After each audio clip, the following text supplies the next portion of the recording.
34th week of pregnancy. Important information about the 34th week of pregnancy.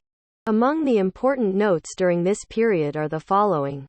The length between the upper end of the pubic bone and the upper end of the uterus is approximately equal to the number of weeks of pregnancy that have passed so far, which is equal to 34 centimeters.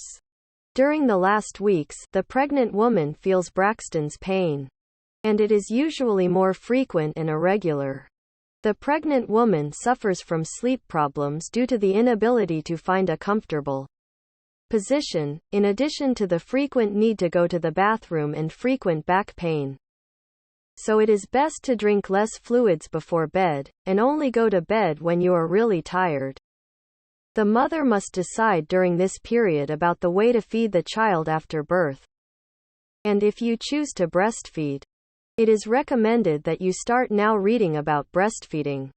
Fetal development in the 34th week of pregnancy.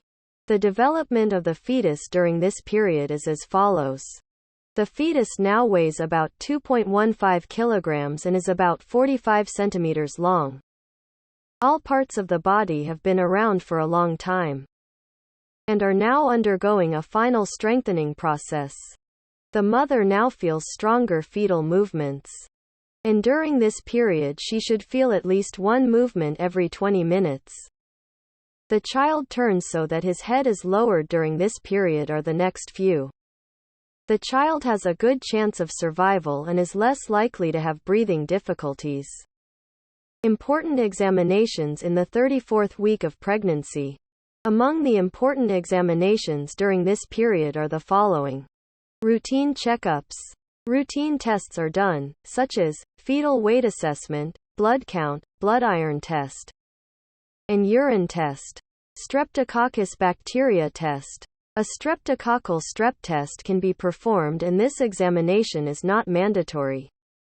It aims to detect bacteria in the vagina that may cause many problems for the child during the birth process. If this type of bacteria is present, a certain treatment is required during childbirth to avoid any problems. Fetal monitoring examination. A fetal monitoring examination is performed during this period, especially if the pregnancy is at risk, or if there is a decrease in fetal movements. By placing a device on the pregnant woman's abdomen and checking the fetus's heart rate for 20 minutes. Through this examination, it is possible to assess the levels of oxygen that pass through the placenta to the fetus's brain. Sometimes this examination is performed for women who are not at risk of pregnancy, in order to assess the activity of the fetus and the mother in labor.